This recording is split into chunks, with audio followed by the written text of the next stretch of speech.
할렐루야. 오늘 이 밤에 주님 전에 예배 자리에 나오신 여러분 한 분 한 분을 주님의 이름으로 환영하고 축복합니다. 우리 옆에 계신 분들과 먼저 인사 한번 나누겠습니다. 이 밤에 뵙게 돼서 반갑습니다. 다시 한번 이렇게 인사 나누겠습니다. 추우신데 잘 오셨습니다. 추우면 자꾸 따뜻한, 요즘은 아랫목이 없죠? 요즘은 아랫목이 없는 것 같은데 뜨끈뜨끈한 곳에서 따뜻하게 앉아가지고 있기를 원하는데, 여러분 아무리 추워도요, 추운 것보다 더 중요한 것이, 여러분 내가 그 추위를 이길 수 있는 힘과 능력이 있으면 추위가 별 문제가 되지 않아요. 제 가까운 분 중에서도 그런 분이 계시는데, 겨울에도 반팔 입고 지내시는 분이 계세요. 겨울에도 반팔만 입고 하루 그 겨울을 지내세요. 왜 그런가 봤더니, 왜 그럴까요? 체질적으로 그분은 열이 많이 나세요. 그래가지고 열이 워낙 많이 나시니까 겨울에도 추위를 별로 추위로 느끼지 못하는 경우가 많으신 것 같아요. 여러분은 추위를 잘 타십니까? 더위를 잘 타십니까? 뭘 더 잘 타십니까? 여러분, 우리가 추위를 이길 수 있는 뜨거운 열정과 에너지가 있다면, 또 더위를 이겨낼 수 있는 그런 담대함과 평안함이 있다면, 여러분 거기에 타는 것이 아니라 그 상황 속에서도 우리가 거기에 영향받지 않고 우리의 가야 될 길들을 기쁨으로 가게 될 줄로 믿습니다. 그래서 우리가 있어야 될 곳, 우리가 가야 할 곳, 우리에게 복된 곳, 우리에게 생명이 머무르는 그곳으로 우리에게 나가는 것이 복과 은혜예요. 그래서 여러분, 그 전능하신 하나님 앞에, 그 위대하신 주님 앞에 늘 기쁨으로 달려나가시는 저와 여러분 우리 모두가 되시기를 다시 한번 주님의 이름으로 축복합니다. 여러분, 그 주님은 빛이시라고 말씀하시잖아요. 여러분, 빛으로 임하시는데요, 그 빛은 어떤 빛이냐면, 여러분 태양빛보다 더 밝은 빛이에요. 오늘 본문에도 그런 말씀 있잖아요. 하나님이 어떤 분이시냐면 15절 16절에 보시면, 기약이 이르면 그 약속한 때가 되면 하나님이 그의 나타나심을 보이신다. 하나님이 어떤 분이신지를 우리에게 더 든든하게 나타내 주신다라는 거예요. 지금은 우리가 하나님이 어떤 분이신지를 막연하게 알아요.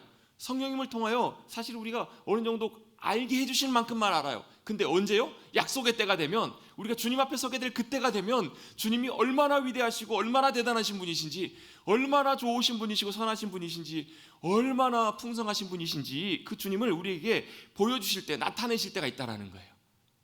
알고 봤더니 우리 아버지가 보통 분이 아니셔요. 그냥 집에서 맨날 같이 지내고 그냥 맨날 하다 보니까 그냥 보통 분이 아니신 줄 알았는데, 알고 봤더니 아버지가 보통 분이 아니세요. 그럼 어때요? 어깨에 힘이 들어가요. 얼마나 자신만만해지는지 몰라요. 여러분, 그때가 올 거라는 거예요. 보이시리니 하나님은 어떤 분이세요? 하나님은 복되시고 유일하신 주권자이시며 모든 권세와 주권이 하나님께만 있는 유일하신 분이시라는 거예요. 또요, 만왕의 왕이시고 만주의 주시라는 거예요. 가장 세상에 탁월한 왕이시고 모든 주인의 주님이세요. 오직 그에게만 죽지 아니함이 있고, 주님만 안 죽으시는 거예요. 죽음이 없으시다라는 거예요. 그래서 그 주님이 우리 안에 거하시면 우리도 그 주님의 생명이, 죽지 않으시는 생명이 우리의 생명이 돼요. 아멘. 여러분, 이건 참 대단하고 놀라운 사실인데, 여러분 너무 덤덤하게 반응을 하셔서 제가 참 덤덤합니다.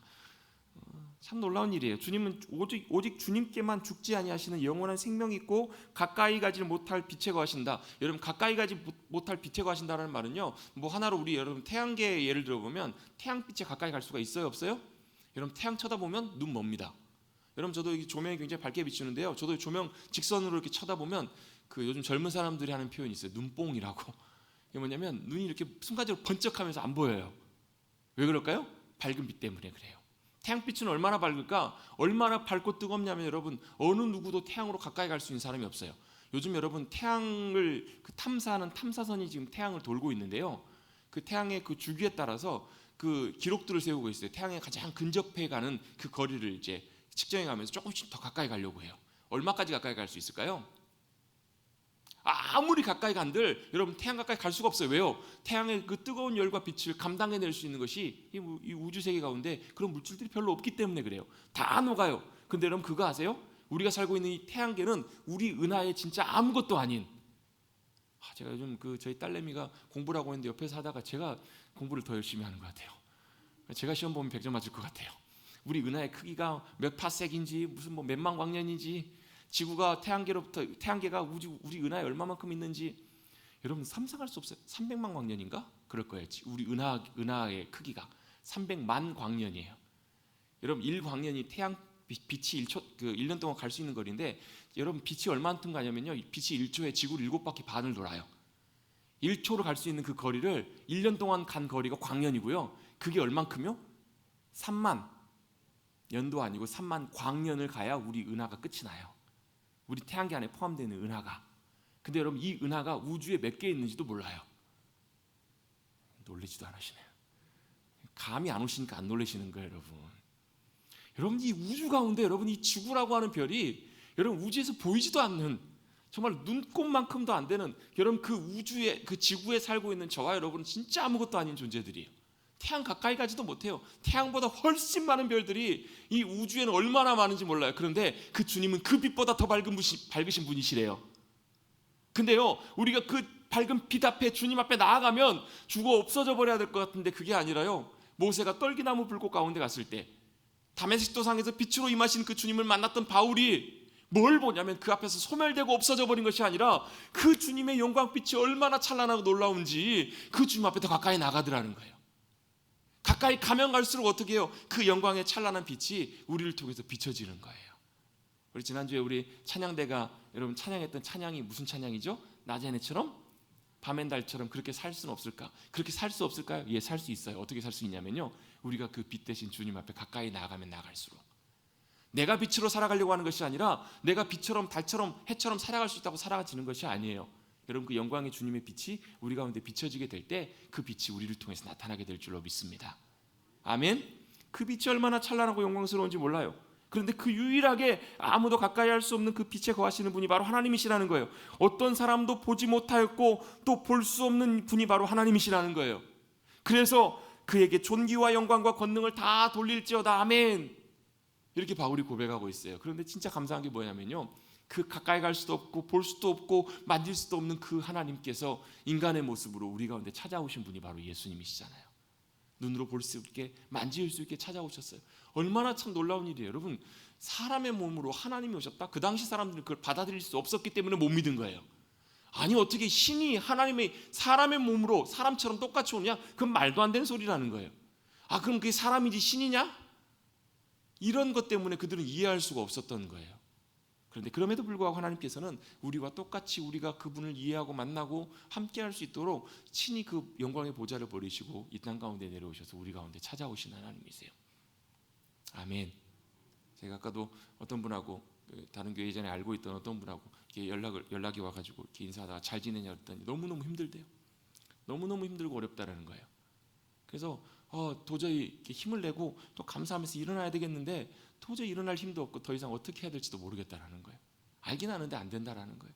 모든 것이 가장 그냥 바닥에 떨어지는 것 같고 정말 덜컥 겁이 나더라고 한편으로는요. 이러다가 혹시라도 정말로 극단적인 선택을 하면 어떨까 그런 생각이 막 마음속에 들더라고요. 제가 그래서 이렇게 이런저런 대화를 하다가 제가 무슨 말로 위로를 해줘도 도움이 안 될 것 같더라고요. 그런 거 있잖아요. 여러분 우울증 걸린 분들에게 우울증으로 고통받고 있는 분들에게 힘내라고 또 좋은 생각 갖고 긍정적인 마음 가지라고 여러분 이거 전혀 도움 안 되는 거 아시죠? 아픈 분에게 가가지고 건강하라고 힘내라고 물론 격려의 말로 그 마음은 충분히 이해하지만 누구는 아프고 싶어서 아프냐고요. 나도 건강하고 싶고 일어나고 싶죠. 근데 그게 안 되니까 아픈 거 아니에요. 우울증이라는 게 내가 그 우울의 그 감정과 그 분위기에서 내가 이겨낼 수 있는 힘이 없기 때문에 사실 우울증을 고통받고 있는 거잖아요. 그것도 안 되니까 그런 상황들이 있기 때문에 힘내라고 하는 말이 어떨 때는 참 마음은 공감은 가지만 도움이 안 될 때가 종종 있잖아요. 그래서 제가 힘내라는 말을 하지를 못하겠더라고요. 그래서 문득 그때 이제 생각났던 말씀이 있어서 그 말씀을 몇 구절을 제가 보내줬어요. 시편 40편 말씀. 깊은 웅덩이와 수렁에서 나를 끌어올리시고 나의 발을 반석 위에 든든하게 하나님이 세우셨습니다. 그 말씀하고 사슴이 시냇물을 찾는 것처럼 여호와 하나님을 찾을 때 주님이 나의 하나님이 되어 주신다는 시편 42편 말씀. 또 이제 요나서 말씀. 요나 2장 물고기 뱃속에 들어갔을 때 요나가 했던 그 고백과 기도의 말씀을 제가 이제 그 문자로 보내주고 또 생각나는 찬양이 있어서 한 곡을 보내줬어요. 나중에는 이제 정말 감사하다고 이렇게 이제 답장을 받고 마쳤어요. 여러분 참 쉽지 않아요. 여러분 우리의 삶이 우리의 심령이 참 무너져갈 때 우리의 심령이 거기에 완전히 함몰되고 무너질 때 그런 고난과 어려움 가운데 있을 때 여러분 그걸 이겨내고 극복해내는 것들이 사실은 참 쉽지는 않아요. 그럼에도 불구하고 우리가 그 주님 앞에 나갔을 때 그 주님이 나의 위대하신 주님이고 영광의 주님이심을 우리가 만나고 경험하고 깨닫게 되고 그 빛을 보게 되면 여러분 그 주님이 나의 주님이시고 그 주님이 나의 능력의 하나님이심을 깨닫고 다시 일어날 수 있는 힘이 내게서 아니라 주님께서부터 공급되는 줄로 믿습니다. 주님은 빛이십니다. 주님 능력의 주님이십니다. 그러면서 그 주님이 어디 찾아보세요? 말구유 마국간, 마국간의 말구유, 마국간의 말구유. 그건 뭐냐면 가장 추하고 냄새나고 더러운 가장 낮은 곳까지 주님이 내려오시기로 작정하신 거예요. 그래서 여러분 우리가 어느 곳에 떨어져 있어도 가장 낮은 곳에 던져져도 내가 이제 더 이상 내려갈 데도 없고 완전히 내가 바닥처럼 내려가서 이제는 더 이상 일어날 힘이 없고 나는 이제 소망도 없고 기대도 없다고 느껴지는 그때 그곳에도 누가 계시냐면 주님이 함께 하십니다. 왜요? 그곳까지 내려오시기로 작정하신 분이 바로 우리 주님이시기 때문에 얼마나 감사한 일인지 몰라요. 주님이 그곳 가운데 심지어는요 주님은 어디까지 내려가시냐면 십자가에 돌아가시고 음부까지 내려가신 분이세요. 내가 바다 끝에 거할지라도 내가 새벽 날개를 치며 바다 끝에 거하고 내가 아무리 절망의 끝자락에 가 있어도 여러분 내가 이제 다 끝났다 생각하는 그 자리에 누가 함께하고 계시냐면 그곳에서도 주님이 함께하고 계신다는 것, 이게 바로 임마누엘 우리 가운데 오시는 그 주님의 은혜와 귀한 사랑인 줄로 믿습니다. 얼마나 감사할 일인지 몰라요. 그 주님은 우리가 찾아뵐 수도 없고 만날 수도 없고 알 수도 없는 그 주님이신데 그 주님이 우리를 찾아오셔서 우리를 하나님의 자녀 삼아 주신 거예요. 그리고 그 주님이 우리를 부르셨습니다. 어떻게 부르셨는가? 우리 11절 말씀을 같이 한번 읽어보도록 하겠습니다. 11절입니다. 시작.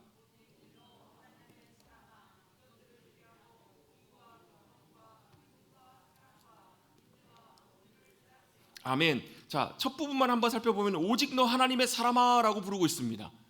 사실 우리가 이제 지난주와 오늘과 다음 주까지 우리 이제 임식지를 앞두고 3주간 마지막 이제 정리를 하면서 하나님의 사람, 하나님의 일꾼에 대한 그런 태도와 자세와 모습들을 다시 한번 확인해보고 점검해보고 있는데요. 지난주는 어떤 말씀을 함께 나눴죠? 지난주는 하나님께서 주님께서 제자들을 부르실 때 함께 있게 하시려고 제자들을 부르셨다? 왜요? 주님의 마음을 더 알도록, 주님과 함께 거하면서 주님을 더 깊이 알도록. 여러분 주님 우리 믿음으로 따라갈 때 주님이 가장 기뻐하시고 원하시는 게 뭐냐면요, 대단한 일을 하는 게 아니에요. 큰 일을 하는 게 아니에요. 뭘 주님이 가장 기뻐하신다고요? 순종하는 거, 믿음으로 따라가는 거. 같이 한번 해보겠습니다. 순종. 여러분 그 자녀들을 볼 때 제일 자녀들이 기쁠 때가 뭐예요? 큰 일하고 뭐 잘하고 참 좋죠. 근데 부모님들이 항상 자녀들에게 하는 얘기가 있어요. 뭐요? 다른 거 다 필요 없고 말만 좀 잘 들어라. 그런 얘기 많이 안 들어보셨나 봐요. 아무도 그런 얘기 많이 하지 않으세요? 저도 부모가 돼 보니까, 부모가 돼서 자식을 보니까요, 다른 거 한다고, 뭐 어떤 날을 보면요, 뭐 한다고 하면서, 제가 예전에 아주 오래전에 아이들 어릴 때 수요 예배를 갔다 왔는데 난리가 났어요. 목욕탕에서 뭐 하고 있냐 봤더니 샤워를 하고 있는 거예요. 시키지도 않았는데 자기가 씻는다고 다 샤워를 하고 씻고 있는 거예요. 근데 옷이나 잘 벗고 씻지, 옷 내복을 입고 여기다가 샤워를 하면서 한 번은 가봤더니 그 입술에다 바르는 그 있잖아요, 이거 립스틱은 아니고 그 이제 입술 보호하는 거 좀 색깔 있는 거, 빨간 거, 그걸로 한 번은 얼굴에다가 이렇게 그렸는데 여기만 그린 게 아니라 이렇게 참 많은 일들이 있잖아요. 우리 여러분 자녀들 키우다 보면 자녀들에게 다른 거 요구하는 것보다, 다른 거 원하는 것보다 다른 거 안 해도 돼, 설거지 안 해도 돼, 청소 안 해도 돼, 뭐해? 엄마 말만 좀 잘 들어. 그렇잖아요. 여러분 부모의 가장 큰 기쁨 중에 하나가 그거잖아요. 여러분 물론 시키는 대로 하라고 그것 자체가 중요한 것이 아니라 부모의 마음을 헤아려 줄 수 있는 자식이 진짜 효자잖아요. 여러분은 효자 효녀이시죠? 여러분 하나님 아버지의 효자 효녀들이 되시기를 축복합니다. 뭐예요? 큰일, 대단한 일, 많은 일을 하는 것보다 진짜 주님이 기뻐하시고 원하시는 것은 뭐냐면 주님의 마음을 헤아리고 주님의 뜻을 알고 주님의 의도를 알아서 뭐 하는 거예요? 순종하는 거예요. 순종하려면 그래서 뭘 해야 된다고요? 그래서 주님 앞에 가까이 나오고 늘 주님과 함께 거해야 된다고요. 그래야 주님의 마음을 알고 주님 기뻐하신 뜻을 알고 주님이 원하시는 걸 알지. 하나님 기뻐하신 일 다 해놨는데 알고 봤더니 이 산이 아닌가비요. 이런 경우가 진짜 많다니까 여러분. 하나님 기뻐하신 일, 하나님의 영광을 위해서 많은 일들을 해놨는데 하나님의 마음은 그것이 아니고 다른 것에, 다른 의도를, 다른 생각을 갖고 계신 경우들이 참 많아요. 물론 그래도 하나님께서 그 마음은 가상하게 받아들여 주시겠죠. 근데 진짜 중요한 것은 그것이 아니라고. 사울왕 다윗 그 차이가 뭐였어요? 다윗의 차이는 뭐였냐면요, 하나님의 마음에 합한 자로 하나님께 늘 묻고 순종하는 삶으로 나가길 원했던 삶이죠. 여러분, 그게 바로 일꾼의 삶이에요. 그래서 여러분, 믿는 자들에게 하나님께서 맡겨진 자들에게, 일꾼들에게 구할 것은 뭐라고요? 죽도록 충성하라. 충성하라는 말은요, 신실하라는 말이에요. 신실하라. 여러분, 하나님께 신실하십시다. 하나님 앞에서 온전하게 신실하다는 말은 주님 아멘 한다는 말이에요. 아멘. 예, 복습하고 있는 것입니다. 다시 같이 한번 해보십시다. 아멘. 아멘.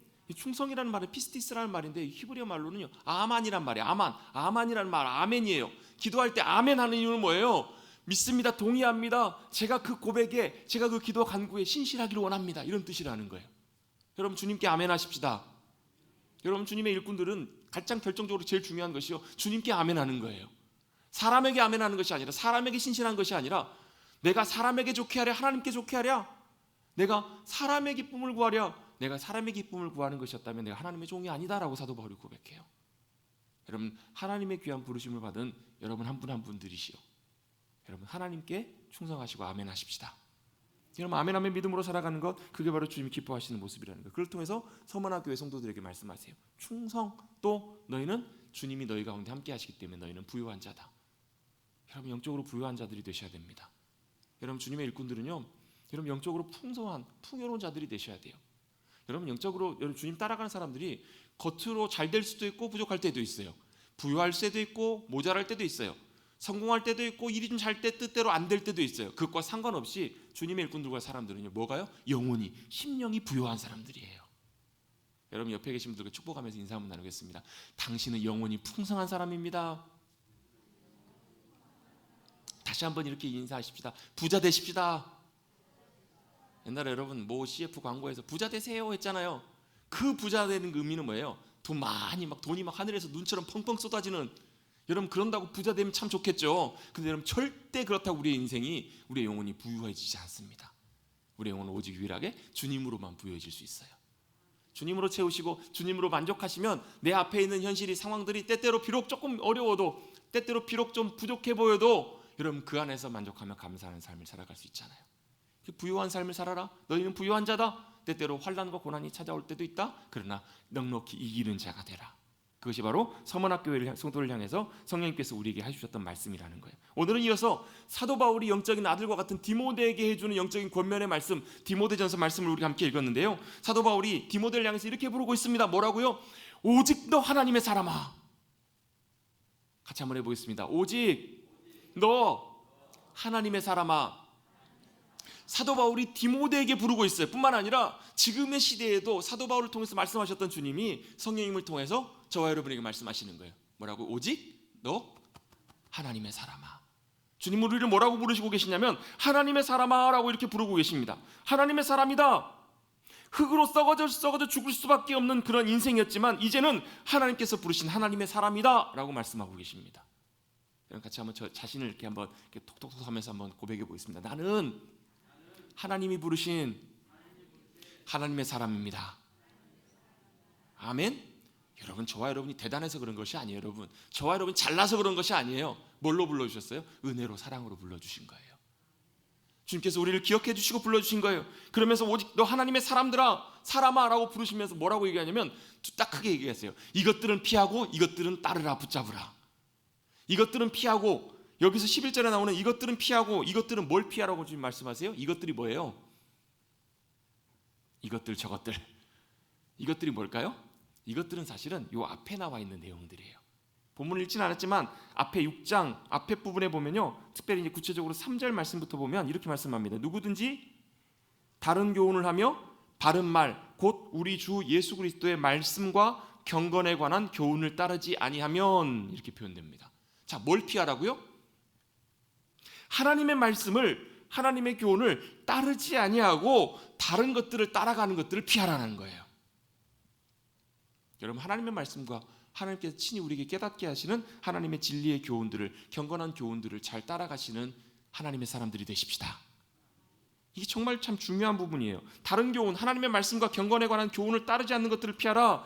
왜 그런 일들이 벌어지냐면 4절부터 보면 그는 바로 교만한 사람들이에요. 그런 사람들이에요. 그는 교만하여 아무것도 알지 못하고 변론과 언쟁을 좋아하는 자니 이로써 투기와 분쟁과 비방과 악한 생각이 나며, 우리 5절은 같이 한번 읽어볼까요? 시작. 마음이 부패하여지고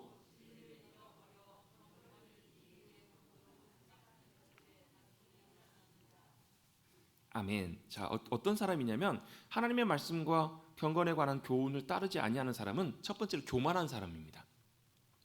여러분, 교만하면 하나님의 말씀을 따르지 못합니다. 왜냐하면 교만하면 하나님의 말씀이 들려지지가 않거든요. 교만하다라는 말은, 성경에서 교만하다, 겸손하다라는 말은 여러분 물론 거들먹거리고 막 이렇게 자기를 막 내세우고 이런 것들도 교만하다고 볼 수 있지만, 여러분 하나님의 말씀을 듣고 따라가지 못한 사람들이 교만한 사람들이에요.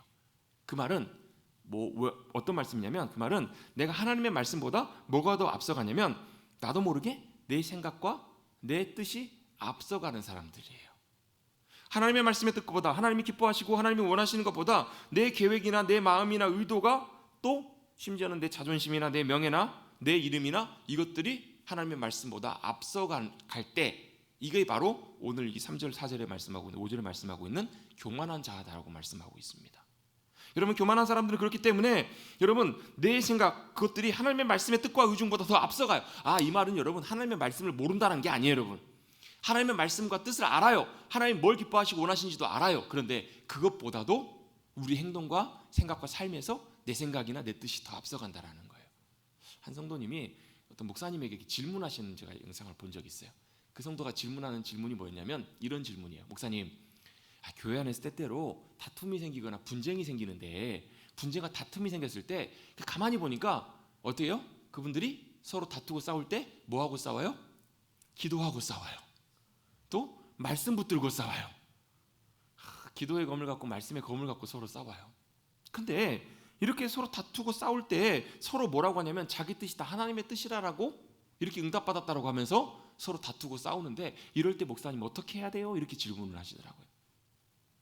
여러분, 그럴 때 어떻게 해야 되나요? 어떻게 해야 될까요? 이런 경우 사실은 생각보다 종종 있습니다. 우리 주변에서도 찾아볼 수 있고, 이게 큰 일이 아닐지라도 작은 일에서도 사실 이런 일들을 우리가 만날 때가 있어요. 이게 하나님의 뜻이라는 거예요. 이게 하나님께서 기뻐하신 하나님의 말씀의 뜻이고 원리라는 거예요. 근데 이게 맞는 말이긴 한데 이런 일들 때문에 다툼이 생기거나 분쟁이 생기거나 이런 어려움들이 생길 때가 종종 있거든요. 목사님이 이렇게 참 지혜롭게 이렇게 대답을 하시더라고요. 목사님이 뭐라고 말씀하시냐면, 결론이 뭐냐면 우리는 하나님의 말씀을 때때로 이용하려고 한다고요. 그리고 말씀과 기도를 통해서 하나님을 내 편 만들려고 하는 그런 습관이 있다라는 거예요.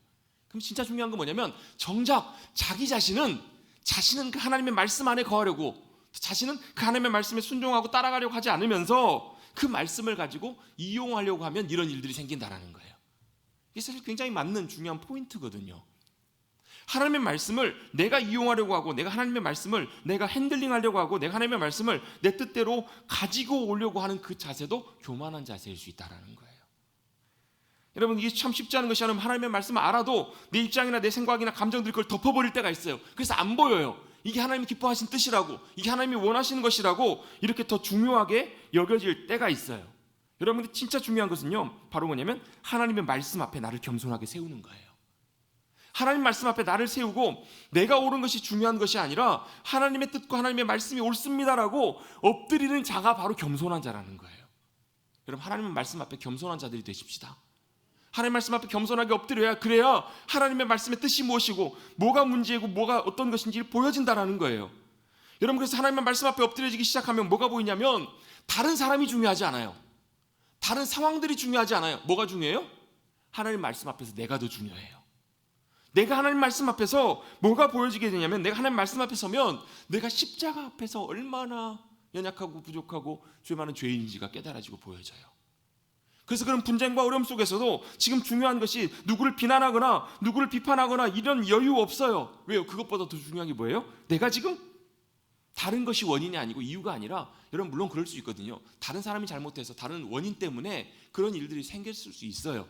그런데 그 상황 속에서도 내가 하나님 말씀 앞에 겸손하게 나를 세우고 그 주님 앞에 말씀 앞에 나아가면, 이런 뭐가 먼저 보이냐면 내 앞에 내 부족함과 연약함과 돌이켜야 될 것들을 주님께서 깨닫게 하시고 보이게 해주신다라는 거예요.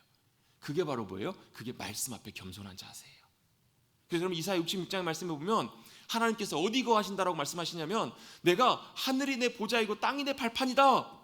하늘이 하나님의 의지하시고 땅이 내 발판인데 여러분 어떤 집을 짓는들 하나님께서 그곳 가운데 거하실 수 있겠느냐 이렇게 말씀하세요. 그러면서 주님이 기뻐하시고 원하시는 곳이 있다라고 이어서 말씀하시는데요. 어떤 자리냐면 심령에 마음에 통회하고 또 마음에 회개하며 통회하며 마음을 찢고 겸손하게 주님 앞에 나가서 하나님 말씀 앞에 떠는 자 그들을 내가 기뻐하리라. 내가 그들을 돌보려니와 이렇게 표현되고 있어요. 그 말은 무슨 얘기냐면 하나님이 그곳 가운데 거하시길 기뻐하신다라는 거예요. 그래서 여러분 주님이 받으시는 예배가 제사가 어떤 제사라고 말씀하시냐면 상한 심령이다. 상한 심령이라는 말은 무슨 얘기예요? 주님 앞에 나갔더니 주님 말씀 앞에 나를 세워봤더니 에스라가 그랬던 것처럼 느헤미야 시대에 그랬던 것처럼 어때요? 하나님의 말씀이 들려지기 시작하니까 어디 가요? 우리는 그럴 때가 많잖아요. 저 말씀은 제가 들어야 돼. 저 말씀은 저 집사가 들어야 되는데 저 말씀은 누가 들어야 되는데 여러분 이럴 때가 없으시죠? 그게 중요한 게 아니라 그 말씀이 누구에게 들려야 돼요? 나에게 들려야 돼요. 내 영혼에 들려야 되고 내 심령에 들려져야 된다는 거예요. 그 사람이 바로 말씀 앞에 떠는 겸손한 자들이에요. 여러분 주님은 교만한 자들을 멀리하시고 겸손한 자들을 기뻐하시고 그것 가운데 함께 하시는 주님이신 줄로 믿습니다. 그래서 뭘 피하라고요? 이것들을 피하고 뭘 피하라고요? 말씀 앞에 교만한 마음의 자세를 버리라는 거예요. 말씀 앞에 교만한 자리로 서게 되면 자기도 모르게 어떻게 되냐면요, 자신도 모르게 아무것도 모르면서 변론하고 언쟁하고 또 때때로 투기하고 또 그것 때문에 분쟁을 일으키게 되기도 하고 비방하기도 하고 악한 생각이 우리 안에 쑥 들어오기도 한다는 거예요. 마음이 부패해지기도 해요. 진리를 잃어버려서 경건의 경건을 이익의 방도로 생각하는 자들 그 자리까지도 나아갈 수 있다는 거예요. 하나님을 내 이익의 편으로 내 도구로 삼을 수 있는 그 자리까지도 나아갈 수 있다라고 바울은 우리에게 분명히 경고하고 계세요. 여러분 하나님 말씀 앞에 겸손하게 서셔서 우리의 마음이 이 자리까지 안 나가실 수 있는 저와 여러분의 복된 심령들이 되시기를 주님의 이름으로 축복합니다. 이걸 피하라는 거예요. 한마디로 뭐예요? 하나님 말씀 앞에 겸손한 자리로 나오라는 거예요. 나도 모르게 하나님 말씀 앞에서 우리의 마음이 높아지고 교만해질 때가 참 많아요. 그래서 여러분 금방 우리의 마음이 높아지고 하나님 말씀 앞에서 떠나서 그 말씀이 나에게 들려지는 것이 아니라 그냥 여러분 상대방의 상황들에 들려지기 시작하면 여러분 우리의 마음과 중심을 점검해야 될 때예요. 여러분 저는 믿음으로 기도하고 있는 것이 있습니다. 주님 우리 교회 믿음의 성도들이 하나님의 말씀이 그 심령 속에 들려지고 그 안으로 들어가게 해주십시오. 심겨지게 해주십시오. 여러분 그 하나님의 능력은요 하나님의 말씀과 성령님의 능력을 통해서 나타나는데 그걸 위해서는요 우리의 심령 속에 그 하나님의 말씀이 들려지고 들어가셔야 돼요. 여러분 다 알아요. 암송 열심히 하십시오. 여러분 성경 통독 열심히 하시고 묵상 열심히 하십시오. 그런데 그 말씀이 들려지고 내 안에 들어온다는 것은 무슨 얘기냐면요 그 말씀이 지금 나를 향해서 주님께서 말씀하시고 깨닫게 하시는 그 살아서 역사하시는 그 말씀으로 내 안에 들려지고 깨달아지는 거예요. 나의 말씀이 되는 거예요. 하나님께서 나에게 그 말씀을 통해서 나에게 말씀하시는구나. 그게 여러분 우리의 심령 속에 들려져야 돼요. 그게 바로 말씀의 역사하심입니다. 여러분 그걸 위해서 말씀도 많이 가까이 하시고 사모하시고 성령님 깨닫게 해주십시오. 주님 제게 말씀하여 주옵소서. 같이 한번 해보겠습니다. 주여 말씀하옵소서. 종이 듣겠습니다. 순종하기를 원합니다. 아멘. 여러분 이렇게 주님의 음성을 듣고 잘 따라가는 하나님 말씀 앞에 겸손한 우리 모두가 되시기를 주님의 이름으로 축복합니다. 그런 사람들이 있었기 때문에 그들을 그런 것들을 버리라는 거예요. 그런 마음의 자세를 버리라는 거예요. 그러면서 6절에 말씀합니다. 자족하는 마음이 있으면 경건은 큰 이익이 되느니라. 여러분 이 자리에서 하나님의 말씀 앞에 겸손하게 서게 될 때 바로 어떤 우리의 마음속에 마음들이 들어오기 시작하면요 감사하는 마음들이 들어와요. 감사하고 믿음으로 볼 수 있는 믿음의 눈들이 보여지기 시작해요. 그래서 뭐예요? 사도 바울은 그것을 자족이라고 표현하고 있습니다. 자족한다는 것은 뭐예요? 상황과 환경에 영향받지 않는 마음이에요. 이래도 감사하고 저래도 상관없는 이런 일들이 우리에게 찾아와도 어떤 취급을 당해도 내가 다른 사람들이 남들이 나를 뭐라고 하든지 간에 그것과 상관없이 감사한 거예요. 주님 한 분만으로 만족할 수 있는 거예요. 주님 때문에 기뻐하고 감사하는 것, 즐거워할 수 있는 마음, 바로 그것이 바로 자족하는 마음이다. 우리는 이것을 기억해야 합니다. 그것은 바로 우리의 경건에 큰 이익이 된다라고 말씀하십니다. 자족하는 마음을 취하라. 그리고 7절에 말씀합니다. 우리가 세상에 아무것도 가지고 온 것이 없음에 또한 아무것도 가지고 가지 못하리니. 이건 무슨 불교에서 말하는 공술의 공수건가요? 욥이 얘기했던 내가 빈손으로 아무것도 없이 그냥 빈몸으로 왔으니 빈몸으로 갑니다. 여러분 이런 의미일까? 물론 이런 의미도 포함되죠. 그런데 여러분 이 의미를 여러분 조금 더 확장시켜서 살펴본다면 이런 의미예요. 하나님께서는 우리에게 족한 은혜를 주시는 분이시라는 거예요. 족한 은혜 주시네 나는 심히 고단하고 영혼 매우 가라나 나의 앞에 반석에서 샘물 나게 하시네. 오늘 여러분 함께 매일 성경 같이 읽었던 사무엘 사사기 말씀이 어떤 말씀이에요? 에나꼴에 부르짖는 자의 샘. 목말라서 삼손이 이제 주님 제가 대적들을 1000명을 죽이고 승리했지만 이제 내 죽을 상황 속에서 있습니다.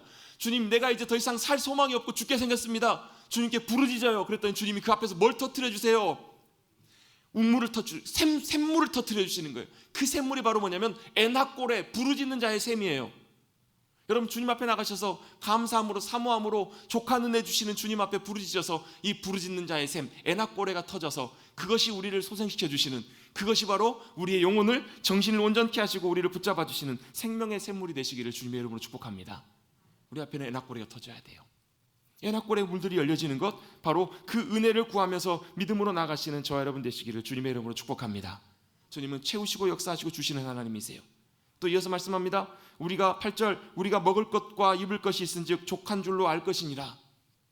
그래서 여러분 우리 믿음의 백성들 가운데 주님이 부르신 사람 가운데 여러분 우리가 꼭 취해야 될 자세 중에 하나가 바로 뭐냐면 감사하는 거예요. 같이 한번 해보시겠습니다. 굉장히 어려운 말입니다. 감사하는 거예요. 여러분 우리에게 주신 것들을 족한 것으로 알고 여기고 받아들이는 것. 여러분 이것은 모든 것에 다 적용이 돼요. 우리의 물질적인 부분, 또 우리의 건강에도 해당돼요. 어떤 분들은 아마 건강 때문에 어려움 겪고 계신 분들도 계실 거예요. 여러분 제가 좋은 건강을 회복할 수 있는 좋은 비결 하나 알려드릴까요?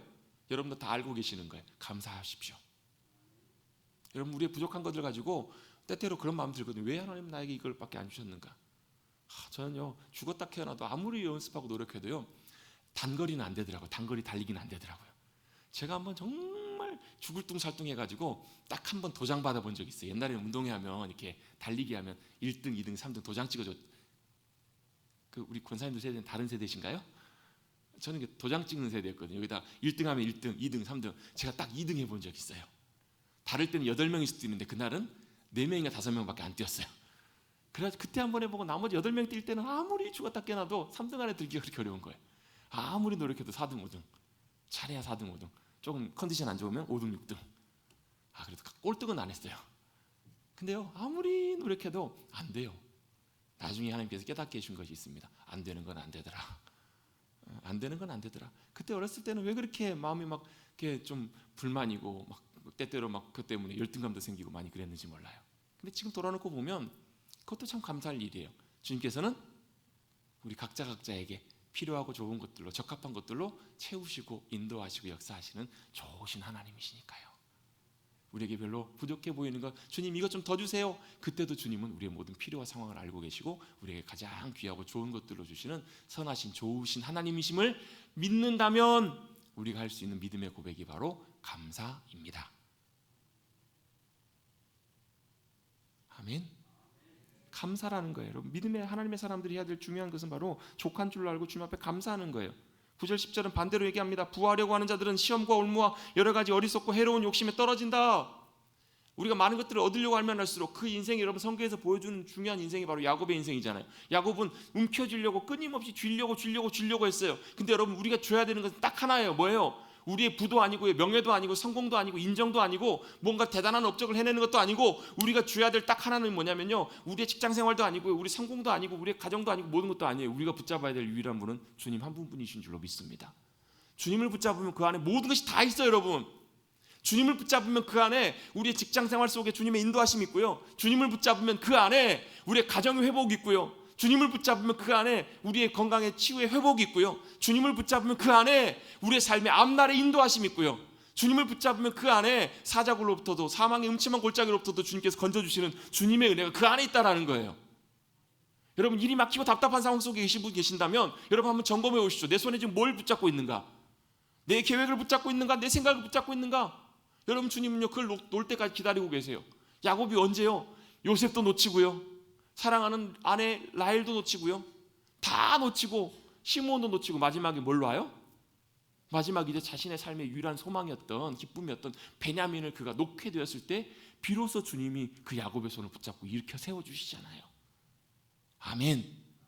어떻게 해주세요? 나머지 잃었던 요셉과 모든 것들 앞으로의 구원의 일들까지도 주님께서 다 계획해 놓으시고 그들을 책임져 주시고 인도해 주시잖아요. 또요 어떻게 해요? 70명밖에 안 됐던 야곱의 족속 이스라엘이 어떻게 해요? 애굽으로 인도하셔서 아브라함에게 약속하셨던 것처럼 그대로 하나님의 말씀 약속 그대로 200만 명이 넘는 어마어마한 큰 민족으로 주님께서 이렇게 세워주시잖아요. 그걸 야곱이 했나요? 요셉이 했나요? 아니요. 주님이 약속하신 대로 이루셨어요. 야곱은 뭘 했어요?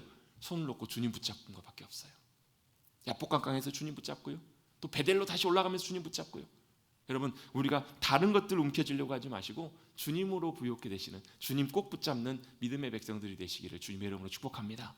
다른 것을 붙잡으려고 하면 그것이 우리를 올무에 넘어지게 하고 쓰러지게 한다라는 거예요. 해로운 욕심이라는 거예요.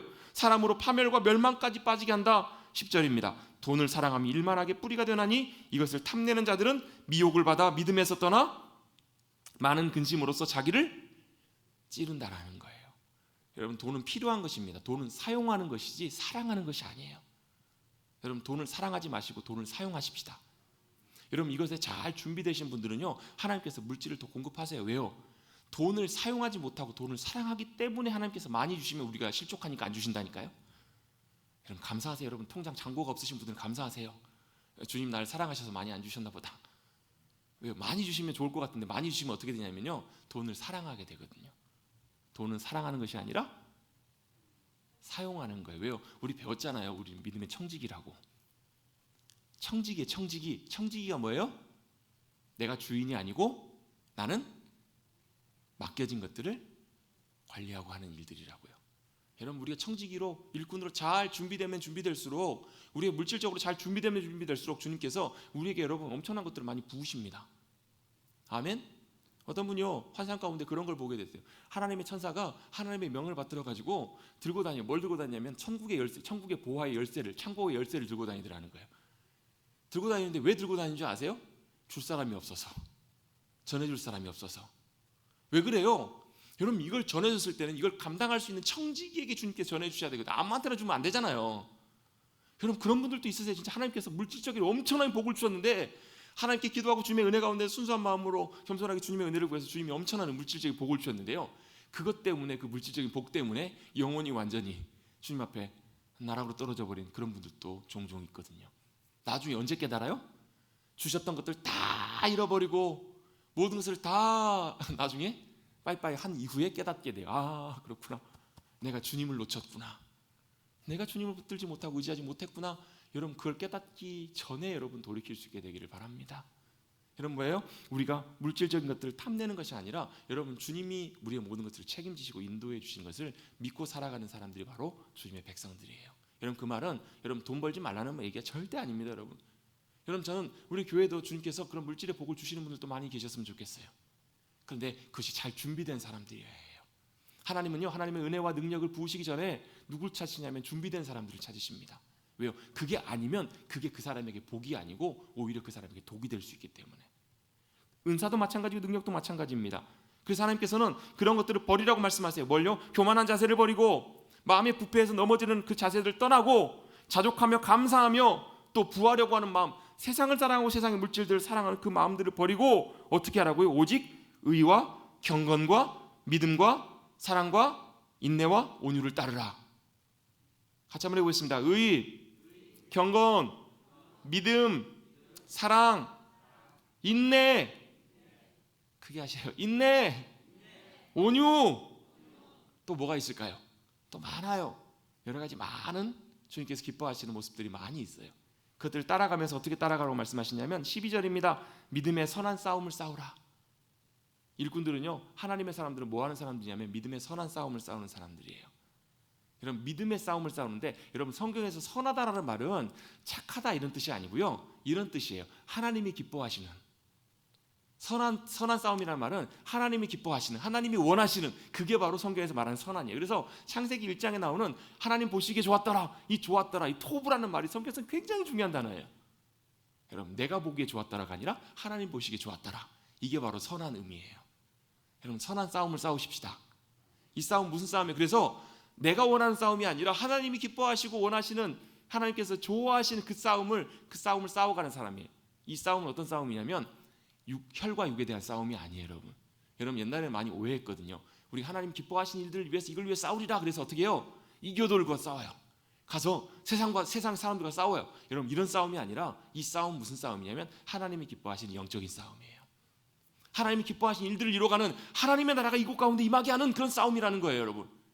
여러분 저와 여러분 가운데 이 선한 싸움, 믿음의 선한 싸움이 싸워지셔서 저와 여러분 안에 있는 세상이 무너질 수 있게 되기를 주님의 이름으로 축복합니다. 하나님 기뻐하시지 않는 여러분 견고한 이 안에 자리 잡고 있는 생각과 마음과 가치관 속에 있는 것들이 무너질 수 있게 되기를 주님의 이름으로 축복합니다. 그래서 우리가 온전하게 선한 싸움으로 승리해서 우리 가정도 선한 싸움으로 승리하게 되는, 또 우리 머릿돌 교회가 선한 싸움으로 승리하는, 우리의 삶의 자리가 선한 싸움으로 승리하는, 그래서 그곳에 하나님이 다스리시고 기뻐하시는 놀라운 주님의 나라가 임하시는 놀라운 주님의 백성들 우리 모두가 되시기를 주님의 이름으로 축복합니다. 그리고 뭘요? 영생을 취하라. 영생을 취한다라는 말은요, 우리가 영생을 얻는 것이 아니라 이 취한다라는 말은 붙들다라는 말이에요. 지킨다라는 말이에요. 유지하다라는 말이에요. 끝까지 그것을 굳게 지켜라, 붙들라. 영원한 것들을 붙들고 나아가라. 여러분 있다가 없어져 버릴 것이 아니라 여러분 우리의 모든 행동과 삶과 모든 결정과 판단이 없어지지 않는, 썩어지지 않는 영원한 것들을 소망하고 나아가시는 저와 여러분의 복된 삶이 되시기를 주님의 이름으로 축복합니다. 우리가 쓰는 시간 하나하나가 1초, 1분, 1시간이 없어져 버릴 것들로 우리의 시간들을 소모하는 것이 아니라 영원한 것, 영원한 삶의 소망을 바라보며 우리의 삶이 드려지시는 하나님의 사람들이 되시기를 주님의 이름으로 축복합니다. 오늘 말씀을 정리하면서 이렇게 고백하기 원합니다. 오직 너 하나님의 사람아, 너 하나님의 사람아. 이걸 여러분 누가 부르고 계시냐면 주님께서 저와 여러분을 그렇게 부르고 계세요. 주님이 부르시는 거예요. 오직 너 하나님의 사람아. 하나님이 나를 불러주셨다라는 거예요. 누가 불러주셨다고요? 하나님이 저와 여러분을 부르셨다고요. 여러분 대통령이 저와 여러분을 불러가지고 어떤 일을 맡겨주면 여러분 하실래요, 안 하실래요? 여러분 얼마나 영광스럽게 그 일을 하겠어요. 여러분 저도 이제 초등학교, 중학교 시절까지만 해도, 고등학교 때까지만 해도 학생들이 굉장히 많은 때 학교를 다녔거든요. 저도 초등학교 때 뭐 전교생이 3,600명, 4,000명 이랬던 것 같아요. 굉장히 숫자가 많잖아요. 근데 어느 날 지나가는데 교장 선생님이 지나가다가 야, 너 몇 학년 몇 반 누구지? 이렇게 부르는 거예요. 교장 선생님이 나를 알고 부르는 거예요. 그리고 잘해라, 열심히 해. 여러분 이렇게 한마디 했다고 여러분 생각해 보세요. 여러분 물론 작은 학교면 그럴 수 있겠지만 여러분 3,000명, 4,000명 된 학교에서 교장 선생님 나를 알아봐주고 나를 부르는 거예요. 그래서 열심히 해, 힘내. 여러분 이러면 여러분 어떠시겠어요? 마음이 한번 돌아가 보세요. 여러분 그때로 여러분 얼마나 마음이 얼마나 기쁘고 좋겠냐고요. 얼마나 마음이 막 두근두근거리고 얼마나 감격스럽겠냐고. 그게 별것 아닌 것처럼 보이지만 어떤 선생님이 반에 들어오셔가지고, 어떤 교과 선생님 들어오셔가지고 나를 알아보면서 부르면서 야, 너 참 열심히 하더라. 너 참 좋아. 그렇게 열심히 해. 격려해 줬다고 생각해 보세요, 여러분. 제가 장담하건대 그 과목 점수 최소한 10점, 20점 이상 오릅니다. 그 과목 여러분 정말로 열심히 준비하고 공부하지 않을까요, 여러분? 뭐 때문에 그래요? 그분이 나를 불러주시고 그분이 나를 인정해 주신 그거 하나만으로도 여러분 우리에게는 얼마나 큰 영광인지 몰라요. 여러분 저와 여러분 하나님께서 불러주셨습니다. 오직 너 하나님의 사람아 불러주신 거예요. 여러분 누가요? 천하 만민 가운데 어떤 것과도 비교할 수 없는 영광의 주님이, 그 주님이 저와 여러분을 불러주신 거예요. 아멘도 안 하시네. 이제 설교 끝날 거예요. 걱정하지 마세요, 여러분. 여러분 굉장히 중요한 여러분 부분이잖아요, 여러분. 하나님이 저와 여러분을 부르셨다니까요. 물론 여러분 교회가 함께 기도하면서 선택해서 불러주신 여러분 주님의 부르심이지만, 교회 부르심이지만, 여러분 제가 하나님을 대신해서 성부와 성자와 성령의 이름으로 여러분을 세울 것이지만, 여러분 진짜는 누가 불러주셨다고요? 하나님이 불러주셨다고요. 그것이 여러분 얼마나 우리에게 큰 영광인지, 얼마나 우리에게 큰 감격인지, 사실 주님이 우리 부르실 만한 자격이 되나요, 여러분? 제가 여러분 목사로서 주님께 부름 받을 만한 그런 자격이 될까요, 여러분? 장로님, 안수집사님, 권사님들, 다른 것뿐만 아니라 성도, 여러분 우리가 교회에 그냥 오는 것 같잖아요, 여러분. 절대 그냥 오지 않습니다, 여러분. 우리가 그냥 교회 문 열고 우리가 오는 것처럼 보이지만, 여러분 하나님께서 우리를 부르시고 인도해 주셨기 때문에 우리가 이 자리에 올 수 있는 거예요. 다 우리 모두 한 사람 한 사람 주님께서 부르셨습니다. 같이 한번 고백해 보겠습니다. 나는 하나님께서 나를 부르셨습니다. 아멘. 주님께서 저와 여러분을 부르셨습니다. 그리고 하나님의 사람으로, 주님의 일들을 능히 기쁨으로 감당하는 귀한 사람으로 불러 세우기를 주님이 원하십니다. 그래서 여러분 우리가 피할 건 피하고 취할 건 취하는, 그래서 여러분 다음 시간에는 우리가 어떤 것들을 또 취하고 따라가야 될지를 좀 구체적으로 하나하나 좀 살펴보려고 해요.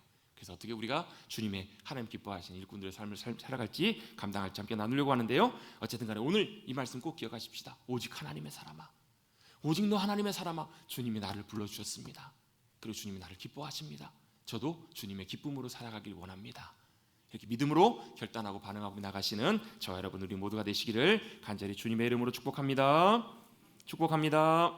우리 함께 찬송하고 기도하겠습니다. 595장 찬송가 우리 함께 찬송하겠습니다.